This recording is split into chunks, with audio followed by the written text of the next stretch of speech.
Welcome, Heather. Welcome to the Mindful Leadership Podcast.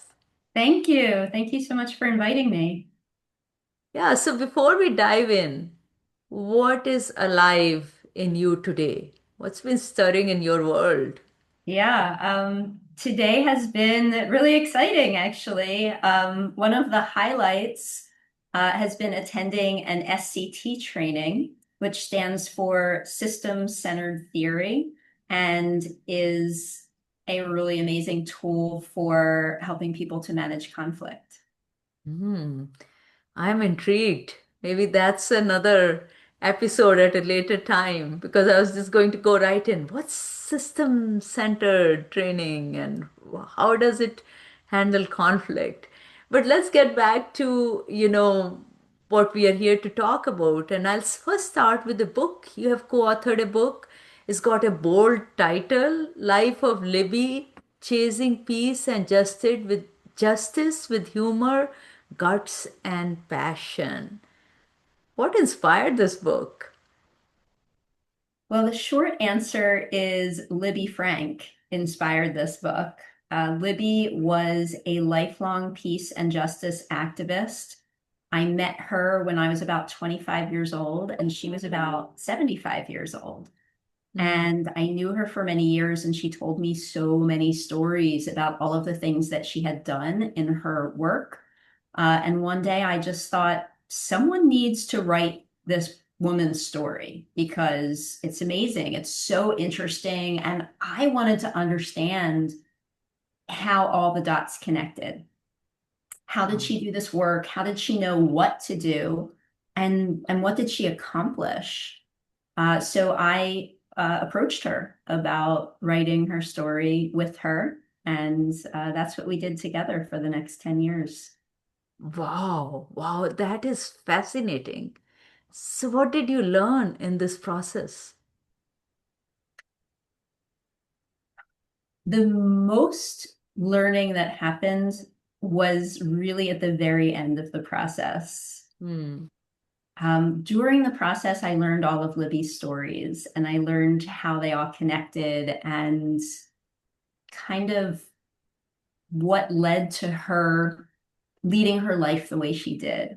And that was really interesting. But afterwards, when I read the book myself, that's when I really understood what Libby had accomplished. Hmm. Hmm. And I began to understand what it takes for us to make forward progress. Hmm. Hmm. If there's a anecdote, a story, or something out of the book that will kind of highlight this, can you give us a sense into the book or take us on that journey a little bit? Yeah, there's two examples that I can share with you that show me that change is possible. And one of them is in the 1940s, around the time Libby first got started with her peace and justice work. She would go to segregated public swimming pools in Hmm. groups of Black and white people together. And they would go to these pools and they would sit by the pool until they got kicked out. And in one case, they got kicked out of the whole city. And the other thing that she would do is when she was in college, she would go to what were called integrated dances, Hmm. which was this rare event where white people and Black people were allowed to dance together. Hmm. And her father was so disturbed by this idea that he offered to buy her a fur coat if she agreed not to go. Hmm. So I look at these stories and I see that decades ago, an integrated swimming pool or an integrated dance were countercultural at best, and in some places illegal. And today we see how different that is because of the people that went and desegregated those swimming pools, and because of the people that showed up at those integrated dances, and all of the people that got involved in taking action to make those changes. Wow. Wow.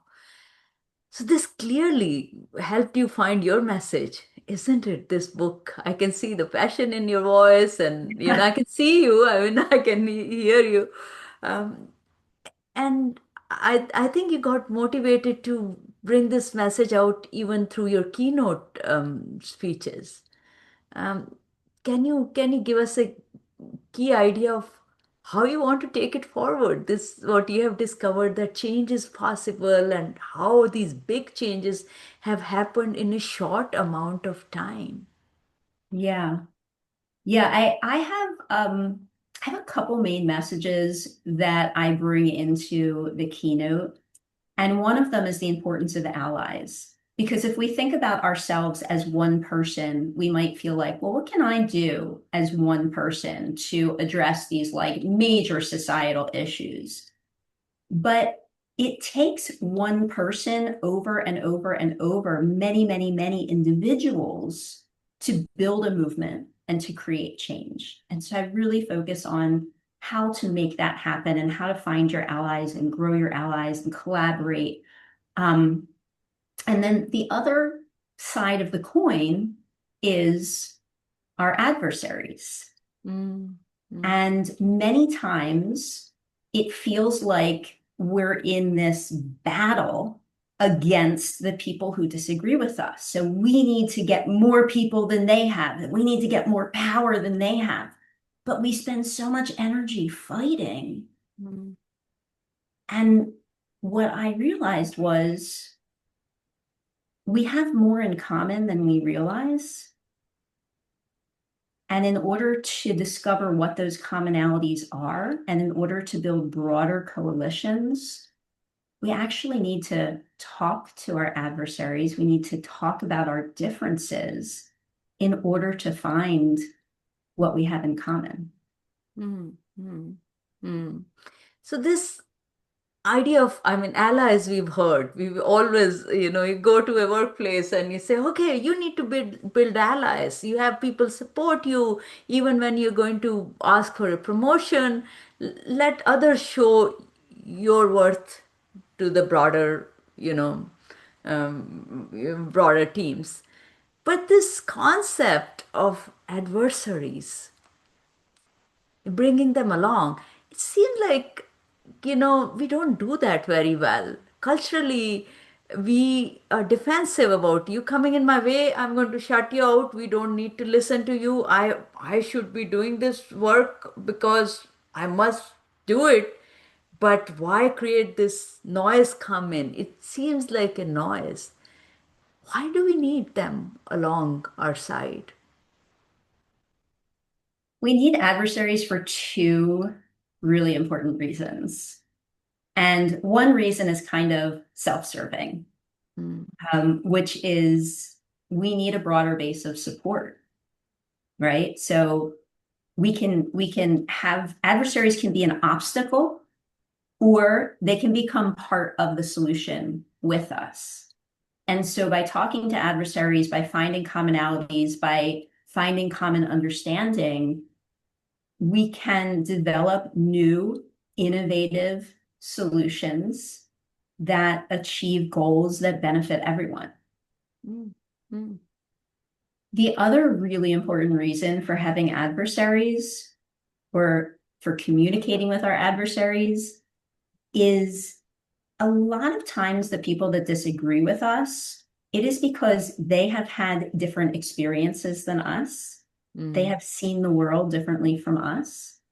And what we might not realize is our own blind spots. We might think that we have this amazing idea, and if everyone would just go along with this amazing idea that we have, that we would have this wonderful solution and great new reality. If we don't listen to different perspectives, we can't see our blind spots. We can't see the unintended consequences of our solution. And so we may barrel through, we may beat our adversaries and get our way, but we're not going to understand the full impact. And a lot of times, people with wonderful intentions have done things that had terrible consequences because they just forced their way through instead of inviting different perspectives and trying to look at the problem and the solution from all different sides. Ah, that makes so much sense. We are widening our lens. We might be just very myopic in how we are viewing that problem, and the solution we are offering might be very passionate about it, but it's not looking at different perspective, and we haven't looked at what we can't see. Yeah. So you work with leaders on gaining strategic clarity, especially in mission driven spaces. What does that process look like when a team or leader is stuck? Yeah, I think the challenge that a lot of leaders face is life is busy, work is busy, and we get sucked into the day-to-day fires that we're putting out. And so, what I like to do is meet with a leader and pull back again. It gets back to the perspective taking, right? So, let's pull back, let's look at the big picture. What is your vision for this organization? Where are you taking it? And let's break it down so we can look at it long term. But if you want to get somewhere, let's say in 10 years, where do you need to be in 3 years? Mm, Where do you need to be in 1 year? mm, mm, And then, really, where the rubber hits the road is where do you want to be in 1 quarter? And that's when we can really identify and clarify measurable goals that we can achieve in 3 months that we know is moving the organization's mission forward. mm, mm. One of the tools that I didn't mention that I also use is I love SWOT analysis because it helps us see already what are our strengths as an organization, what are our weaknesses, our opportunities, and our threats. And that can help us see what those priorities are when we get that big picture analysis. That's my favorite tool too. I use it with organizations, and it's just simple tool to explain to and Mm-hmm. use, and it's easy to see. Here are these four very clear categories, and let's start putting things into that and get this whole perspective of where we are It today. creates so much insight. And you can do one yourself. I mean, you can do a self SWOT analysis, but it's really helpful to bring someone in that doesn't know your organization the way you do and have that different perspective and have someone that's asking you those follow-up questions and those clarifying questions. It generates so much insight. Yeah, yeah. And again, those otherwise the blind spots. We Exactly. look at the things the same way, right? We see the world the way that we see it, unless somebody else comes and say, "Hey, l- look at it this way too." Yeah, yeah. You talked about, there is a horizon. They're 10 years, and then there's a 3 years and 6 months. How about you yourself? What's on the horizon for you? If you were to talk about here's where I want to be, and here's what I'm doing today, and this is how I'm working with the leaders, and it, Yeah, give us a sense into your own journey into the future. sure. Well, my mission is to inspire and empower people to create positive change.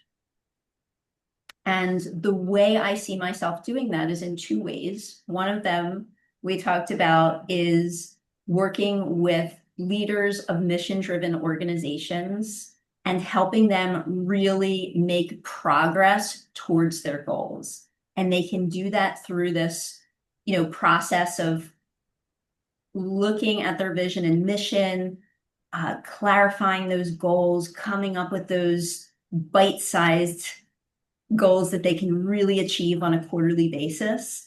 and also thinking about who they can ally with. And are there adversaries that they should be talking to and seeing if there are things that they can align on, right? So there are more ways than just operations that can help you move the mission forward.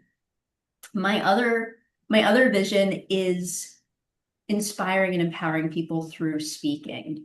So I've developed a framework to help people think about the different steps involved in both developing allies as well as discussing differences with adversaries. And I guess I can tell you here, it's called the Sacred Framework. And it talks about self-reflection on your purpose, finding allies, of course, collaborating across multiple organizations, recruiting people who care about the issue but are not yet taking action, educating about an issue that is frequently hidden or misunderstood. And of course, the D is discussing differences. So I am excited to just reach more and more people with this idea that one person can make a difference. And we do that by working with both allies and adversaries. I love the framework and I love the acronym sacred. Yes, Sacred, what could be better than that? it is And sacred work. yeah, it's sacred work. Yes, when we change organizations to really we are empowering them to really be successful in a positive way, making those positive changes. So, my next question for you is you have also spoken in our discussion previously about the power of listening around functions and teams and even political divides. Mm. What does it take to truly work with someone who's not coming along in any way or form? Yes, this is a skill set. And I have talked to people who have said, well, I tried listening to people who disagree with me and it doesn't work. And it can be hard because we get triggered. We hear people say something that we so vehemently disagree with, and we become triggered and it becomes very emotional, and we feel like we need to convince them of what we think. And it becomes difficult to make any progress in the way that we generally know how to do things right now. So there's a really simple way to accelerate our communication with people who have different perspectives. And it's really easy to remember because accelerate with gas. Put your foot on the gas. And the first is get curious. So really be curious about what they think. If you are asking questions and just so that you can respond and debate what that person is saying, that is not going to move you forward in the conversation. You need to get curious about where are they coming from and what brought them to that place, right? And then in order to learn those things, we ask questions. That's the A, right? So ask the question, ask the follow-up question, find out like what is behind that response. And the last is seeking to understand. So you're hearing, are you understanding? Are you really Mm. seeking to understand what that person is saying? Ah, And what I have found is that when I am curious about where someone's coming from and I ask questions and I seek to understand, what happens is the other person feels understood. And when we enable someone to feel understood, they want to understand us too. Many times. I can't guarantee this for you. No guarantees. But many times they're like, oh, well, tell me more about what you think and why you think that way. And it builds mutual understanding. We don't have to agree on everything, but usually what we do is we find areas of agreement. mm. The world will become so much better if we put this foot on this pedal and Hit the gas. Hit the gas, isn't it? It's again a beautiful acronym, and it's get curious, ask questions, seek to understand. And Yes, we one conversation at a time with two yes. people involved, and they're having a conversation, and instead of being in that mindset of, I am right and I am just going to listen to respond. And how many times do we do that? We just listen to respond. You are inviting us to do something different, is listen intently with curiosity. And so that's a great one. It's a great tool for our listeners as well. Push it on the gas. So, we're coming towards the end of our conversation today. What's one thing you hope listeners will take away from this conversation? A question, an action that could open the door for them? I would say the most important message is that we really do need both allies and adversaries to achieve positive change. And it is counterintuitive. We think, can't we just get rid of the adversaries? Isn't it? Go away, go away. Go away. Yeah. Yeah. Yeah. But we can't. We can't. We need allies and adversaries to achieve positive change. Wow, very cool. Thank you so much, Heather, for this deep and generous conversation.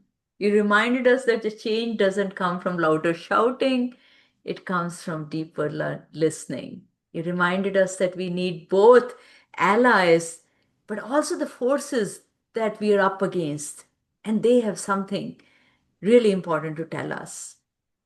So, if you'd like to connect with Heather, and come and explore her keynote and maybe listen to her entire framework. You will find links in the show notes. Thank you for joining us. And thank you, Thanks so Heather, once much. again. Thank you.